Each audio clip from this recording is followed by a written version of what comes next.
Ladies and gentlemen, K-Kim here. Welcome to the daily update. Hope you guys had a good day trading today. S&P 500 is up, no, down 0.5%.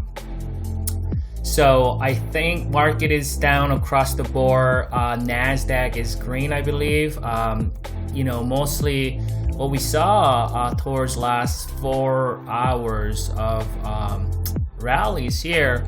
Mostly fueled by the large tech stocks, and I think small caps and the banks still lagging. So and we're gonna need the small caps and the banks and also the transport, these lagging sectors to make a move for the S&P 500 to really find the traction. This is the reason why, even though with the nice ramp towards the end of the hour yesterday, we saw a slight gap up, and then we just got flushed to the downside, and we would have held it. I think if we would have seen the bank stocks and some of the small caps, if they've participated in it, then we would continue to see some kind of move. But yesterday on the video, I've noted the fact that I wouldn't be surprised to see some kind of shenanigan, going into today. Mostly because yesterday, even though we saw a bullish move, there was that momentum, right? The selling momentum there was still kind of present. And this was yesterday. It wasn't fully crossed. It was somewhere in that vicinity. So here, let me just do that so you guys get a full picture. So it looked like, the oscillator looked like that yesterday, right? It was still like that. I mean, we saw a little blip, but still the momentum was to the downside, in the short term of things, despite the fact that we did see that rally the last hour. And so when we saw a gap up today, you can see the price came down, and then a second hour, it got down pretty hard, I think. Because I think a lot of times when you see a gap up and then that gap fails to hold, a lot of people tends to look at that as a failed breakout attempt. And so I think a lot of short-term stops gets taken out.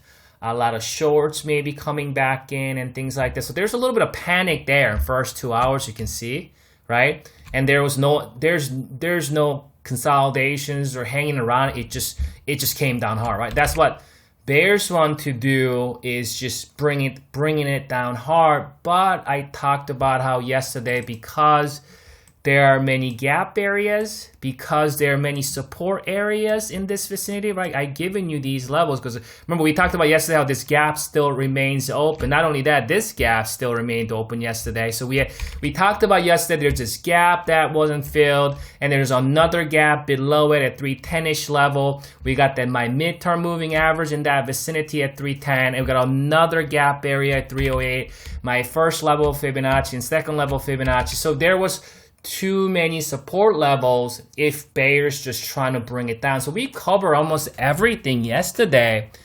and just giving you all kinds of scenarios and how you can, deal with this market, right, and plan it accordingly.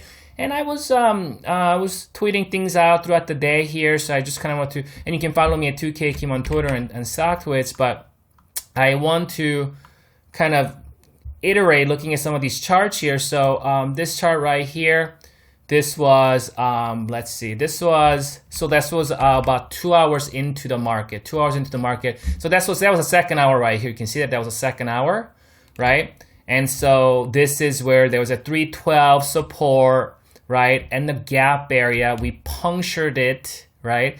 But there's many supports there. So we saw that little bit of dip buying activities there during this time. And we still not yet see, we still don't see, my oscillator crossing up. And I talked about that here.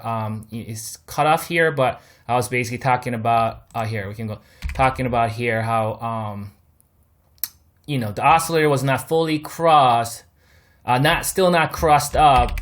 Current support is 310, 312. Gap has been filled right here, this gap, right? So then I went to, let's look at this one. So this was That's a central time. So that was about 4 hours. So about early midday, about, 9:30, 10. So about, 3 hours into the market, right? That was when we started to see little bit of, we didn't see the, oscillator coming back down like this, but we starting to see that they start to cross up a little bit. And obviously that's not enough. We need a kind of a full confirmation. We need to see a full cross, right? So what I was talking about here was that the oscillator update, bulls need to push this hour and next to get this to cross up. So this was 2 hours after, right? So that was 4 hour. So that tells you 4 hours before. So that was 2 hours after.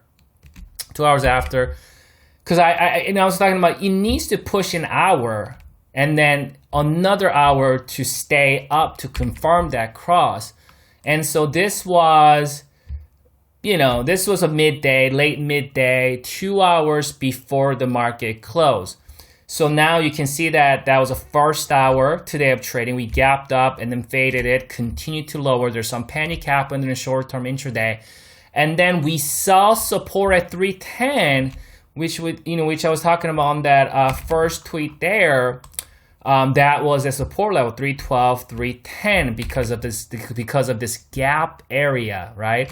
Remember, there was this small gap here. That small gap got filled, and then this gap also got filled at 310. So that's why you want to track gaps, because if there were no gaps there, you know what I mean? If there were no gaps, I think it would have been easier for the bears to keep pushing it down.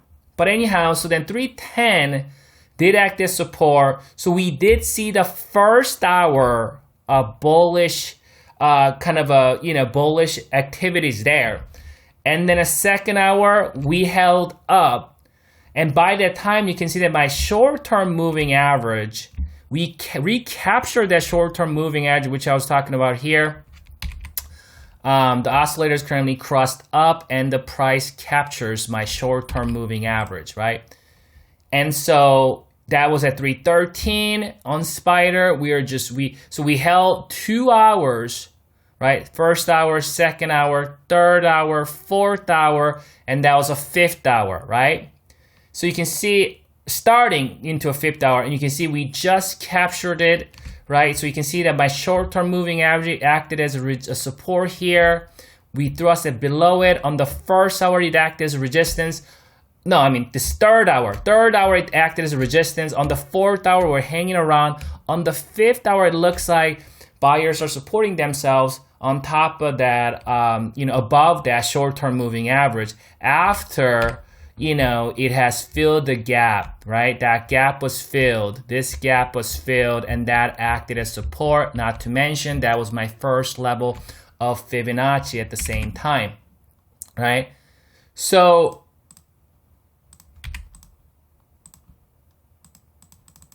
okay, hold on a second. Okay,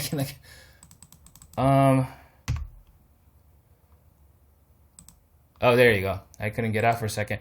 So, you can see, so with that move, and that was right here, right? That was right there. So that was first, second, third, fourth, and then that was a fifth hour. It supported itself, right? It supported itself right on the short-term moving average. And then on the sixth hour, we did see initially continuation to the upside, while my oscillator was now we now see a full cross, right? You can see that the oscillator is now fully crossed, right? With that, we did see the price continue to higher.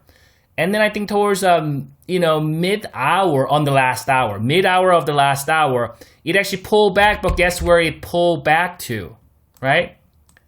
You can see it pulled back to that level right here, the short-term moving average level. We came down to that level, some buying activities there, and we closed the day at 314, looks like 314.40 or so. And kind of gave us that, long-legged spinning top candle there. So what can we expect going into tomorrow? So what I wanna do, first of all, so let's get rid of this gap. Know that that gap has been filled. Gap got filled, that acted as support, right? That's why tracking gaps is important, so you will know at least these short-term levels. Despite the fact that how fast this thing came down, buyers stepped in and brought it back up, right? I think without the gaps there, I think it would have been much lower. We could have seen much lower prices if there was no gap, right? That gap certainly did provide its support. So with that, bears failed to utilize because they had some room to move to the downside. We were not fully at the oversold level. They weren't tired. Bears weren't tired. They had some more room to move. So now with that crossing, so now you can see that my oscillator is now crossing in the middle of the band, right? We're not seeing usually, because you see these crosses at the top of that's overbought level right here. And that's oversold level, overbought level, oversold level. That's what usually this oscillator does. But why is it this time around, it did not come all the way down to the bottom of its band, but why are we, why are we crossing back up in the middle of its band? Turns out buyers have established now the oscillator support. We now have a higher lows on the oscillator. You guys remember last time when we saw that higher lows right here? That was back in mid-May to late May to early June. And you remember what happened to the price, right? This was right here back in mid-May. We threw that higher low right here. That's a low. That's a higher low. Price stayed sideways, kind of similar to here, right? That tells us that price, it corrected, the index corrected, S&P corrected kind of through time, right? We didn't see a much steeper pullback despite the fact that at this time we had a kind of bearish divergence also, right? You saw that higher high, lower high. We did see that bearish divergence here, but it's very interesting. We also saw bearish divergence here. Isn't that interesting, right? So similar recipes here. And if I move this out a little bit like this, so with that higher low, as the oscillator cultivates higher low, you know what happened? We saw a big, that was I think almost 20% move in 3 weeks. That was, the index spider went from 275 to 320 in about 3 weeks, and that all started with the oscillator higher low. And I was covering this back in mid-May and early June that the index is getting into a second gear. So we got something similar in that the oscillator decided that they're gonna establish a support there. But we have this resistance from the bearish divergence. Last time you saw that little pullback there and then continued higher instead of coming all the way down. So for the index to get into the second gear and third and fourth gear, right? To advance to the next level, to the upside, we would want to see the oscillator maybe will come down, come up here, right? And then we may see little shallow pullback, or we just blow right through it. That's what the buyers want to see. Just blowing right through it. We see the momentum, and we see some pullback. Because market doesn't go straight up. We go up, we pull back, we go up, and we pull back. Right? That's just the normal occurrences in the market. So buyers setting up something here, right? They're preparing for something. And we would need to, try to find out if the market is truly preparing to get to the all-time high. Because I think the next leg run higher will be the all-time high. So it'll be very, very interesting. And it will be, important to maximize and to benefit the move potentially coming, right? So going back, let's go back to all the way back to the March lows. So usually that's a cross, that's a cross, that's a cross, cross, cross, cross, cross, cross, cross, cross, cross, cross. Meaning when it crosses up, usually you see a fully crosses up, fully crosses up. That I can say that that's it fully crossed. When you see a when you see my oscillator fully crossed like this, every single time we did see a follow through move to the upside, every single time. Maybe this time's different. We don't know that until we come to the market tomorrow. Maybe it does a little bit of whipsawing action we saw back in, late June. Remember we were talking about this. This was the first time where I saw that little bit of whipsawing action that actually turned into a bullish divergence, and market rallied actually pretty hard. So what it looked like, we talked about this back in, late March right here, right? So this was when we saw the whipsawing action on the oscillator right here. So you can see it looked like it was crossed up. We crossed up initially, we fell back, but we crossed back up. With that, we turned that into bullish divergence, and then that just thing went straight up, right? Pretty much straight up. So we still have to look at that as that's a cross. That was a bullish divergence. That crossed and that materialized it, right? It wasn't a fail. It didn't. It would have been a fail if this thing would have came back down, made a lower low on the oscillator, right? It would have been a fail on the oscillator part that if it would have came down and made a lower low and came back down to the oversold level. It never did that. The oscillator never made a lower low. It actually made a higher high slightly. That's why that turned that into a bullish divergence while the price made lower low. And you can see that we made a big move. So going all the way back to the March lows, this entire rally last 3 months, when we see a full cross, right, on my oscillator, it has never failed to see a follow through next day or two. It always got back to the next resistance level on the oscillator. So looking at this oscillator, where is the next resistance level? It's right here. That means we want to forecast this. We want to give benefit of the doubt that the oscillator is going to get up here, which is in this vicinity right here, right? By the time the oscillator gets there, the price should move with it and potentially get to about 320. So going into tomorrow, because of the oscillator cross that I just witnessed, right?